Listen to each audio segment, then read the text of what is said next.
Hello and welcome. You're watching News Central now on News Central TV. I am Judith, Atibi.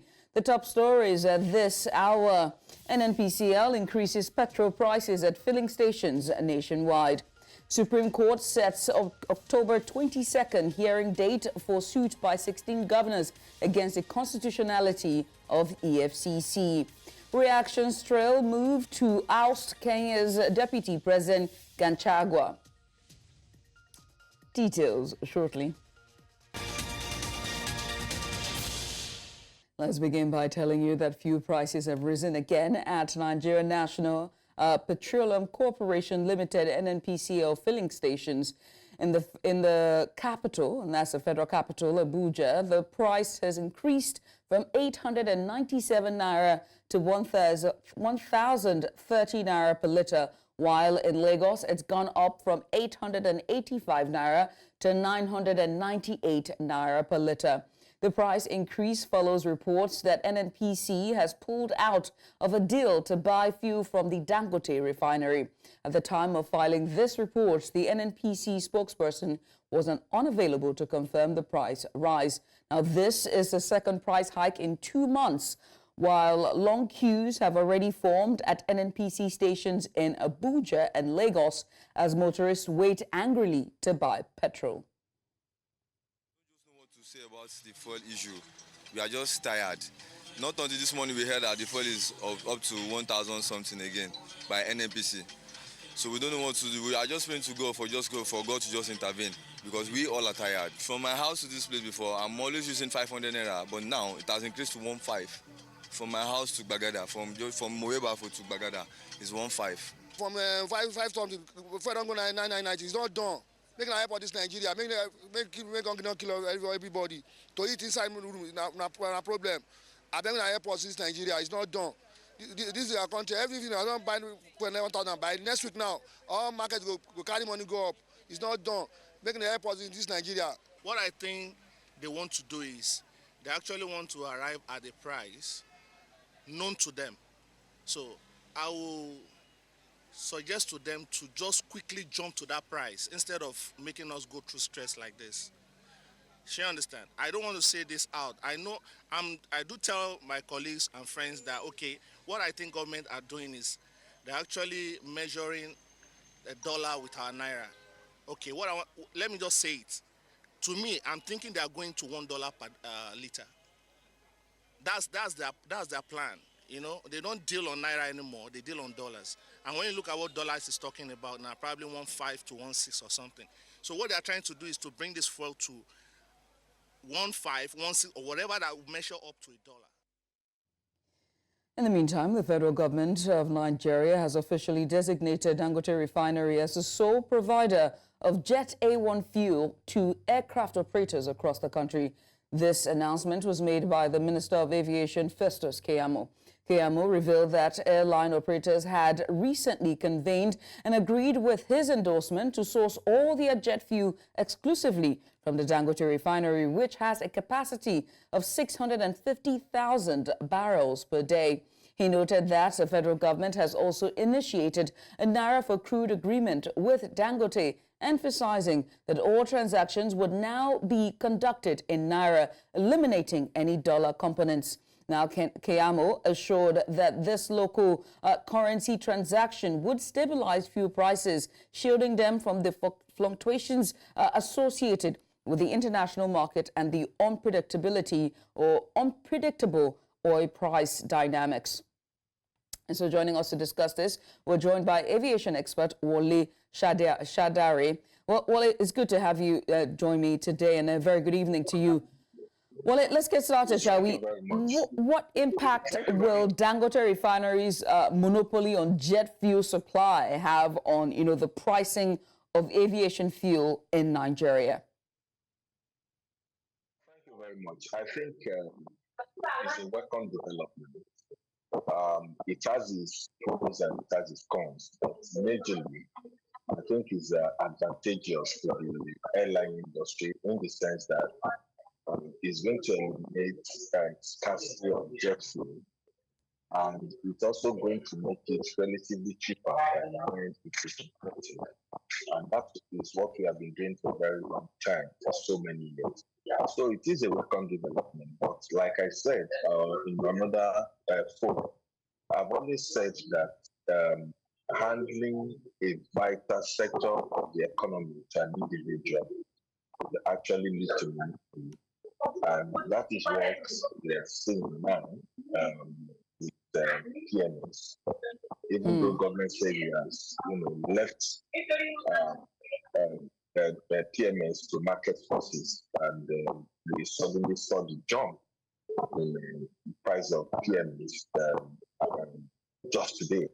But the same thing, I think, the only thing I think is going to do is that it's going to also save us a lot of dollars, a lot of foreign exchange that we would have used in importing jet fuel, and that is a bonus. And I think it's going to stabilize this the problem we have in the economy, because we don't need to source the dollars to be able to import. We can actually get this at our backyard.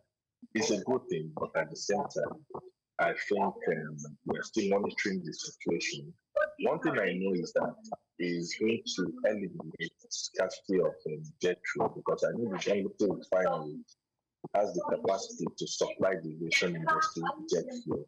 It's a good thing, and somehow it's also going to be cheaper for international airlines flying to Nigeria, because in the past, when there is scarcity, we've seen a lot of airlines fly to Ghana, fly to Benin Republic, fly to Benin to go and source aviation fuel. So if we get it here, it will be a good one for the airlines, because the airlines will not have to ferry their aircraft across the border to get jet fuel, and it's going to be a good one for the industry. But it's still early in the day, Right. so we need to know how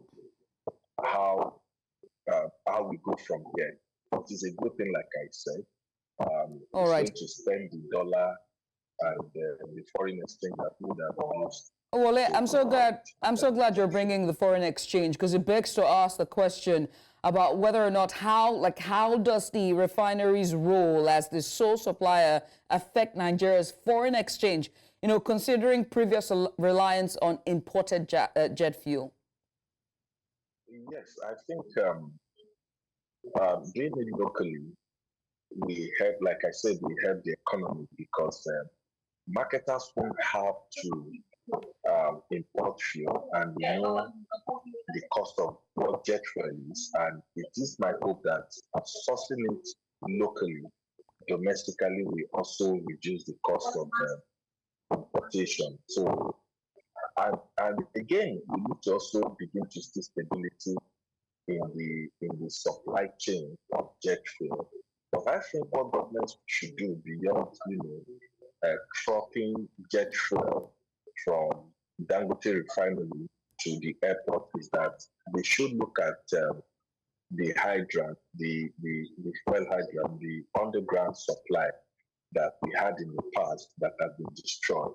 So we wouldn't need to tanker those fuel, that product by road. We just pump it from Dangote refinery to the joint user hydrant installation that we have here at the airport. So it makes it cheaper, because by doing that, you have eliminated trucking from Dangote refinery to the airport. So what we feel government should do, all those pies, government should look into them so that it can also make jet fuel very affordable by airlines, so that we can begin to see reduction in airfares, because aviation fuel takes about 40% of the revenue of airline, which is one single component that is deep into the bottom line of airlines.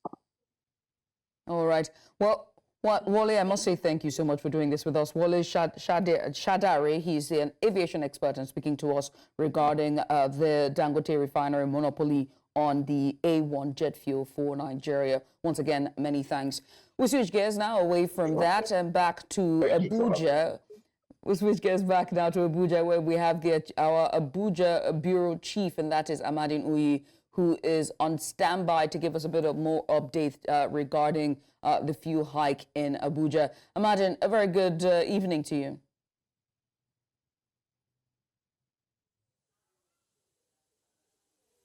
Good evening, Judith. Wonderful.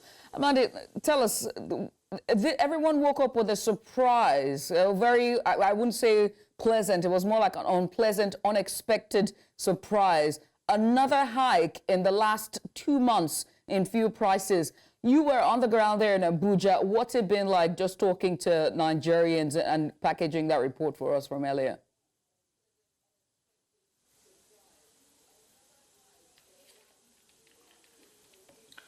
Okay, everybody thought that there was that we are finally seeing a bit of stability with the supply of petroleum products.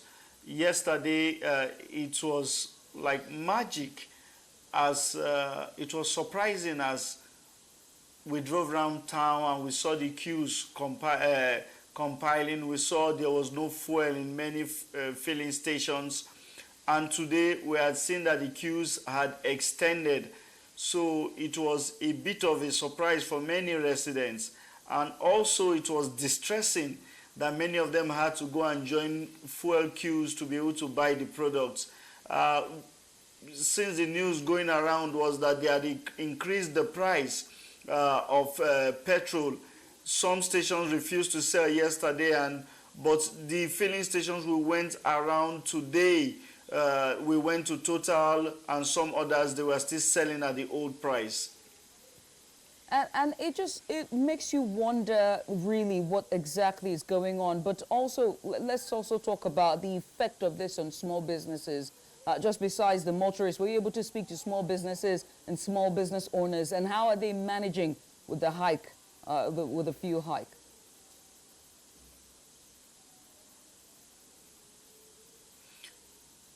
Not really small business owners, but drivers and commercial operators who are upset, very distressed, very unhappy that the fact that they are already hearing that the prices might rise again, and for them there is no solution in sight, and it's a very worrisome situation.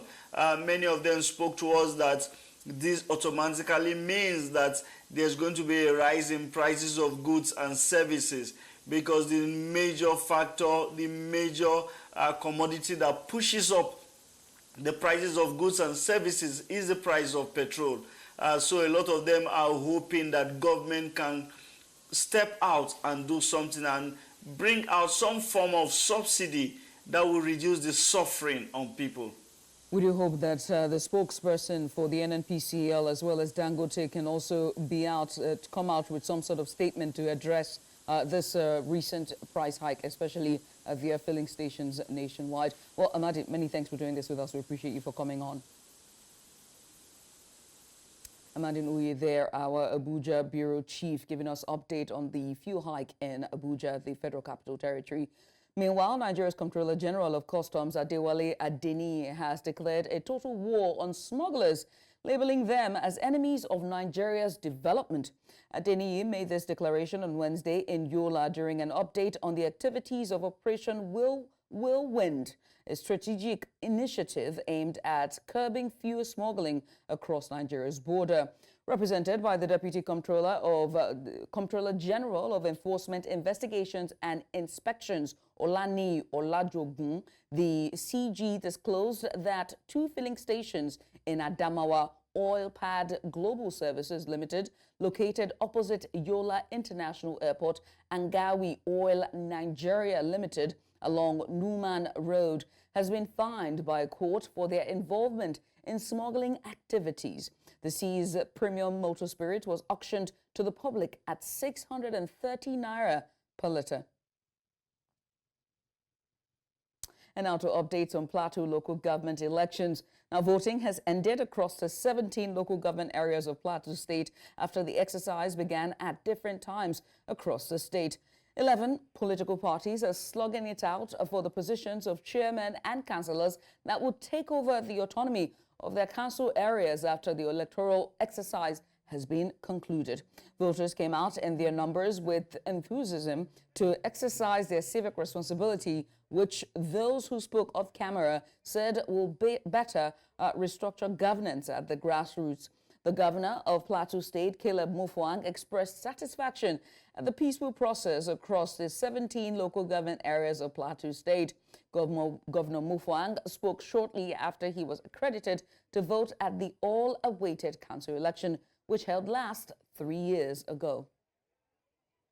As you can see, the exercise has begun in earnest, and as I drove through from Jos, through Barkiladi to Mangu, I could see enthusiastic voters trooping to the polling units to cast their vote.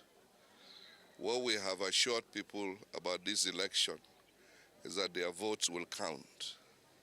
And I'm glad I have just voted. The process is going on seamlessly, as you can see yourselves. And I'm sure that at the end of the day, God willing, the process is quite fast. In fact, faster than the beavers machine that we use in general elections. And I'm confident that before long, the long queue of voters will be cleared. So accreditation is going on smoothly.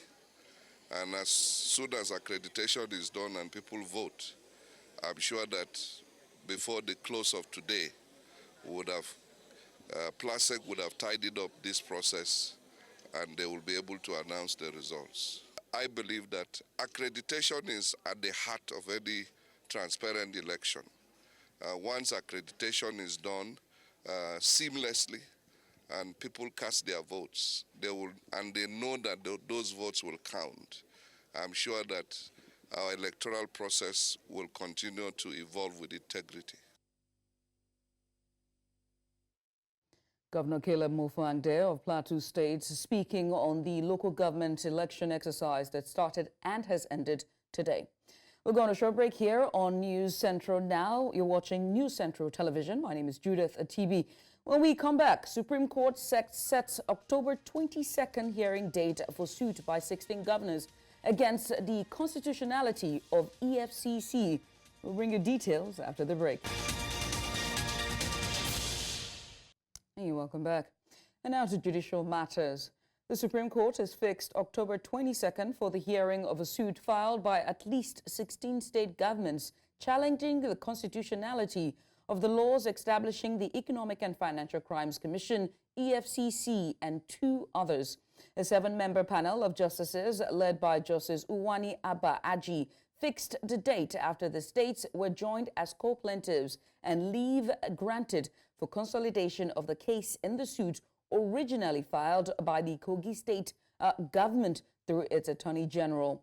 The states that joined in the suit include Ondo, Edo, Oyo, Ogun, Nasarawa, Kebbi, Katsina, Sokoto, Jigawa, Enugu, Benue, Anambra, Plateau, Cross River, and Niger State.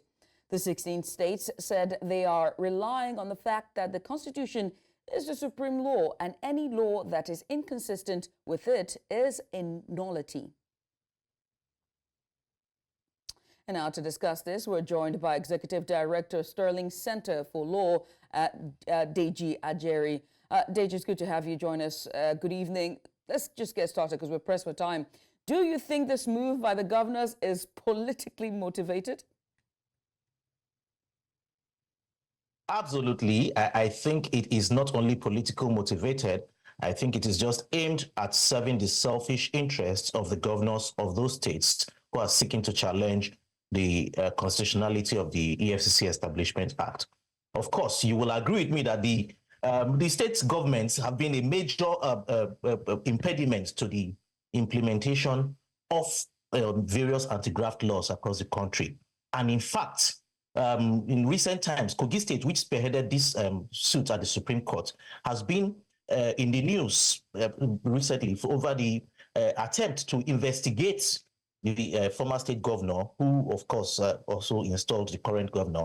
And without any doubt, this is the motivation for the current suit. And you will understand why the other 15 state governors also feel the need to join. It is basically self-preservation, self-interest. And I think that's what it is all about, nothing more. And what specific sections of the Nigerian Constitution might the Supreme Court examine, to determine whether or not this is even legal in the first place, Well, the Kogi state government has sought to rely on Section 12 of the Constitution, which, of course, requires that when international conventions are adopted, the two chambers of the National Assembly must approve of them, and then there must be some sort of approval from the state houses of assembly. This argument, I think, is very flawed because while the EFCC Act itself might have been something that was done in order to fulfill Nigeria's international obligations, and perhaps the Act itself might have adopted to a large extent a UN convention, it is not necessarily true and correct that the EFCC Act was adopting the convention. The EFCC Act, nowhere in the Act was it stated that this Act is, aimed at adopting this UN convention. Nowhere.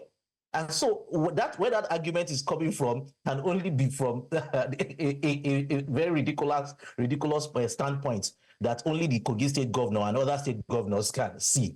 It is an act, a legislation of the National Assembly, and as such, it was validly passed by the National Assembly, applicable across the entire federation. There is no, or I expect the Supreme Court anyway to dismiss it swiftly and decisively. I think at this point we need to establish whether or not there's been legal precedents, if any even exist, regarding challenges to the constitutionality of federal agencies, such as the anti-graft agency EFCC here in Nigeria. Well, I don't even know about, I'm not aware of any suit that has sought to challenge the establishment of such agencies.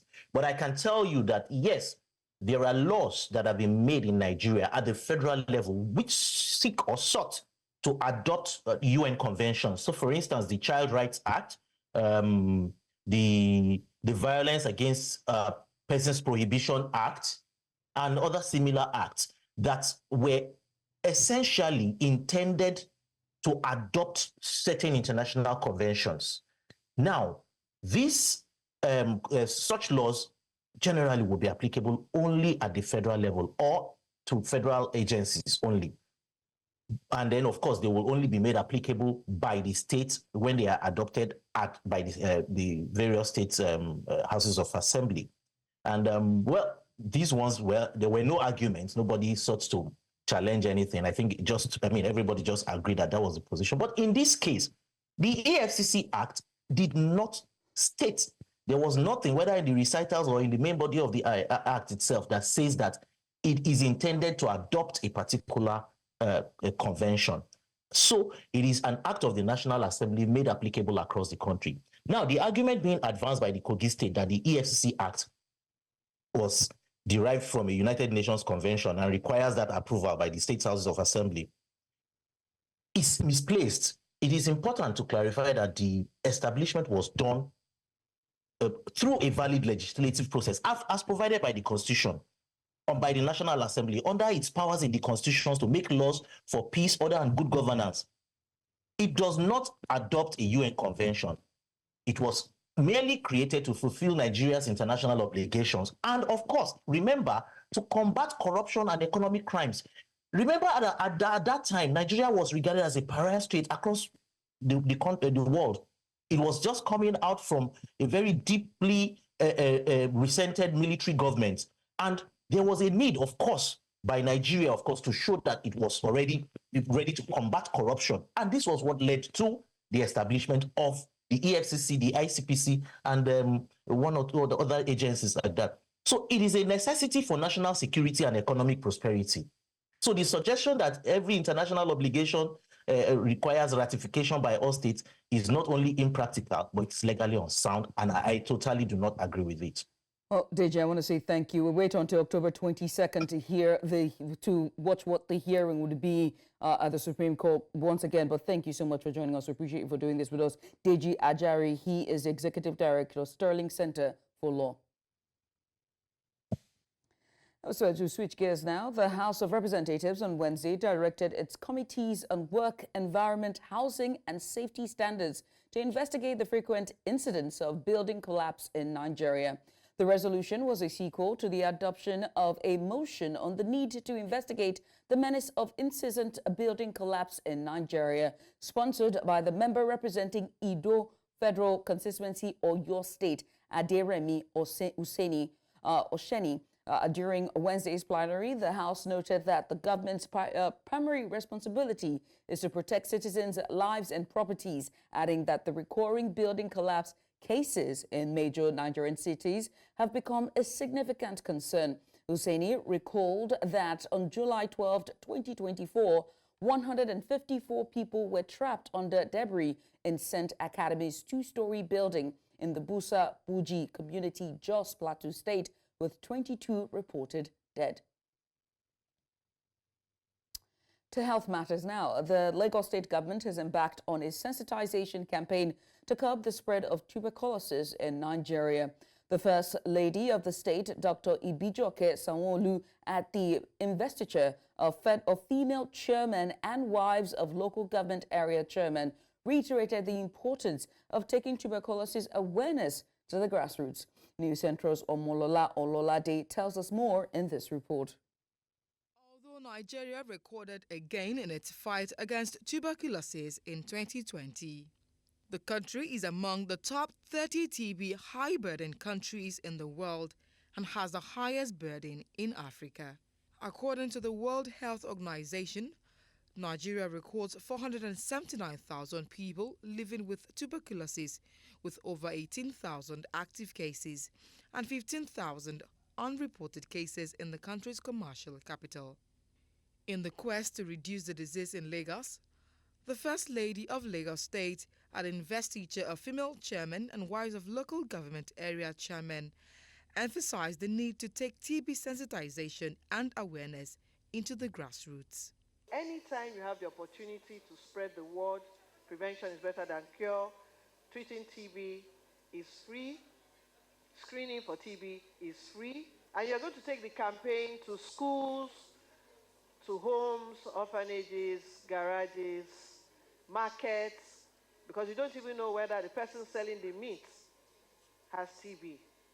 You don't know. So that's why we need to actively take part in this thing. However, the Commissioner for Health in Lagos mentioned that the gap in case detection is worrisome, hence the need to intensify TB case finding effort in the state.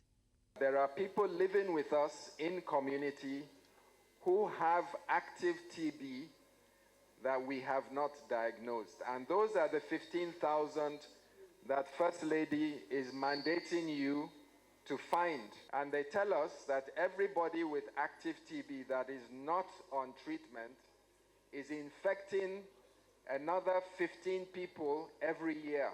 According to a survivor, the challenge with case finding may be attributed to the discrimination and stigma faced by TB patients. The treatment that would have taken me just 6 months took me close to 2 years. And during that period, I also remember I lost my job. I was being stigmatized, and I began to isolate myself from people. It really gets that bad. And what would you be expecting? Maybe suicide mission or something. But thank God for life. Although it could take Lagos and Nigeria as a whole far beyond 2030 to meet a TB eradication target, the country is not as far behind as it used to be, especially as government and NGOs continue to make concerted efforts in curbing the spread of the disease. In Lagos, for News Central, I am Omolola Ololade. And still on health, in an effort to combat the cholera crisis in Nigeria's northeast state of Borno, UNICEF has donated essential medical supplies, including 30 acute watery diarrhea kits and 50 cholera beds, valued at over $69,000. The donation aims to enhance the capacity of health facilities in Borno State, which has been struggling to manage the increasing number of cholera cases. Local health authorities have expressed gratitude for UNICEF's support, highlighting the urgent need for more resources to mitigate the outbreak and provide effective treatment for those affected. This year, following the flood, the number of cases have spiraled up. So far, 450 suspected cases have been identified, of which more than 180 cases have been detected positive with the test. As we worked very closely with the government, we are very pleased to also hand over some of the supplies which will help to address this current cholera outbreak. So I'm very pleased to announce that I'm handing over 30 acute watery diarrhea cholera kit, as you can see from here, and 50 beds with the mattresses. The needs may be a bit bigger, but we will be working very closely hand in hand with government as we progress, and then we will continue our support. His Excellency Professor Babagana Omara Zulum, the Executive Governor of Borno State, has found in UNICEF a ready partner with a listening ear. And this is an example of UNICEF being part and parcel of Borno State. For more than 10 years, during all the emergencies, the humanitarian and nutritional emergencies we have had and health emergencies, UNICEF has been a reliable partner. Networking, collaborating, sharing insights, and celebrating innovation, among others, have been identified as key attributes that drive Africa's tech ecosystem. Now, this was at the crux at a tech event tagged Moonshot by Tech Cabal, held on Wednesday in Lagos, Nigeria's commercial New Nerve Center. News Central's correspondent Bettina Unweli was there and now reports. Leaders, innovators, and entrepreneurs gathered in Lagos for the much-anticipated tech event of the year. The aim of the conference is to showcase Africa's burgeoning talent and capabilities in the tech sector. Because Nigeria, for some funny reasons, is rated as one of the lowest countries when it comes to the ECI trade index for technology, which means we're not exporting technology, and that's a fat lie, as we all know. Bosun Tijani emphasized the importance of collaboration between African startups and international partners, highlighting success stories that demonstrate the potentials of homegrown solutions. We need to ensure that there's meaningful connectivity. By meaningful connectivity, we're saying if there's a young person in Sanfara, they don't need to leave Sanfara to go to Kano or Abuja or Lagos for them to be part of the global digital economy. They can create value in Sanfara and connect to the digital economy. If government is providing services online, you don't need people to leave their locations to actually be able to consume what government is providing, or a technology news platform or a learning platform that is based out of Lagos. They should be accessible to everyone. The convener expressed optimism about the future of African tech, urging stakeholders to invest in innovation and talent development. Will inevitably claim some jobs, but what they always do is they change the nature of work. So they create opportunities, they remove things. If you think about it, 20, 30 years ago, social media manager was not a job. Content creator was not a job. And so there are opportunities, there are things that each technology revolution brings. And I think it's why you need a government and you need a startup ecosystem that's very thoughtful and active in finding new opportunities, finding new ways for us to generate economic value, finding new ways to create jobs. Because if you ignore it, you close your eyes and say, let's wait for this thing to pass us by. The whole world will pass us by, and we don't want that. The message is clear. Africa is ready to take its place on the global tech stage with a commitment to building for the world. In Lagos, for News Central, I'm Bettina Nwili.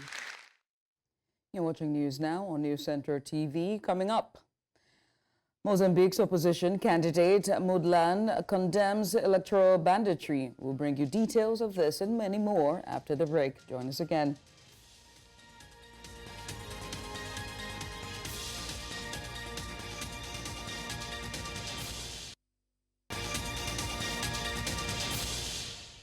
Mozambique opposition presidential candidate Venancio Mondlane, after casting his vote in the capital Maputo, said citizens wouldn't accept a result in which corrupt people, thugs, rascals, who over 50 years have only disgraced this country, or rather, the country. The last presidential election in 2019, in which the ruling party Frelipo won with 73% of votes, was marred by irregularities. The election takes place amid political tensions in the southern African nation, plagued by high levels of poverty and inequality, while jihadist violence in the north is holding back major gas projects. Outgoing President Filipe Nyusi, who is stepping down after a two-term limit, was among the first to vote and called for calm and patience, with initial results due in about 2 weeks. Mesmo que eles façam todos os truques que estão aqui a fazer, mesmo que eles façam todo este esquema fraudulento, babilônico, de desvirtuar a vontade do povo, se nós votarmos em massa, nós temos possibilidades para que a vontade popular não seja dúvida. Vou-te dizer uma coisa, por aquilo que nós acompanhamos até este momento, há condições mais do que suficientes para também fazer. In a world where climate change concerns are taking center stage, environmental activists in Johannesburg, South Africa, are gathered for a protest against the upcoming Energy Week Africa, calling for a complete boycott of the event. The protest, organized by environmental groups and grassroots movements, highlights the urgent need for investment in renewable energy sources instead of continuing to support traditional energy practices that contribute to climate change. Taking place November 4th to 8, 2024 in Cape Town, Africa Energy Week event serves as a premier platform for global investors and project developers to connect with African projects and companies. News Central's Bongani Zaziba has more. This is a rally by passionate environmental activists. Their message is clear. They are calling for a boycott of Africa Energy Week, set to take place in Cape Town this November. Organized by a coalition of environmental organizations, these activists denounce the promotion of fossil fuel exploitation across Africa. They argue that such actions have devastating social, environmental, economic impacts on African communities, while serving only to benefit multinational corporations and global imperial powers. We are marching to the African Energy Chambers to say that we reject the policies that it pursues as a lobby group, and those are the policies of privatization, of deregulation, and of free market capitalism. We reject that, we oppose it, and we are demanding that African Energy Week, its event in November, must be scrapped entirely. And if not, then African leaders must boycott it, and they must cut ties with its host, the African Energy Chamber, and instead they must engage in a process of deep and meaningful consultation with communities, with civic organizations, with labor, and with social and environmental justice groups in order to pursue a developmental trajectory that serves the interests of all our people. Joining the protest are activists from Tanzania and Uganda. They bring with them vital first-hand accounts of East African crude oil pipeline ECO project, which has uprooted communities and put delicate ecosystem at risk. Thousands of people have been displaced from their land to pave way for ECO. It has destroyed our cultural sites. People are no longer able to practice their cultures. People used to go to the lake shores to practice their cultures on how they can be able to speak their gods. Now ECO has destroyed all this. Today, in solidarity with the other comrades of Tanzania, with other comrades of Africa, in the African Energy Week, to oppose against the energy imperialism in Africa. All our core demands are centered against the fossil fuel expansion. The protesters demand that leaders prioritize renewable energy solutions that support and uplift local communities rather than exploit them. They insist that Africa deserves a sustainable future, one that nurtures its people rather than taking advantage of them. And despite its devastating impact, first and foremost in terms of denying vast swathe of society access to cheap, affordable, as well as clean and renewable energy. At the same time, it is about, rather, if you like, about fueling the climate change crisis that we already face. This November, as Africa Energy Week convened in Cape Town, the cries for justice and stewardship of land will ring even louder. Through unity, awareness and action, activists hope to shift the narrative. They say that they invite everyone to reimagine an Africa where ecological integrity is valued over exploitation. In Santin, Johannesburg, for News Central, Bongani Siziba.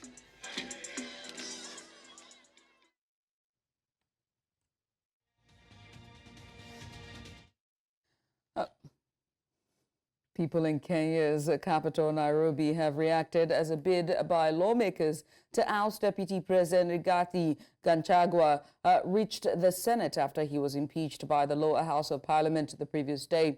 The vote has added to the political uncertainty in the East African powerhouse, which was rocked earlier this year by sometimes deadly anti-government protests amid a cost of living crisis.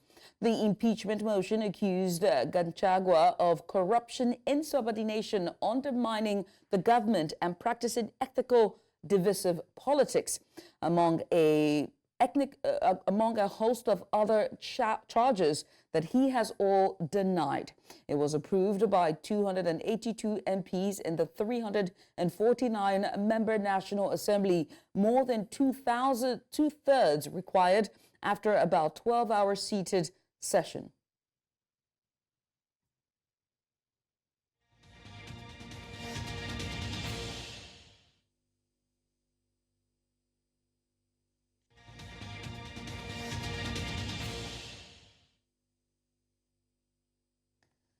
The third edition of the African Monetary and Economic Sovereignty Conference is underway in Addis Ababa, Ethiopia, organized by International Development Economies Associates, Ideas, and the Coalition for Dialogue on Africa, CUDA. The conference aims to explore strategies for achieving rapid economic growth in Africa through multipolarity.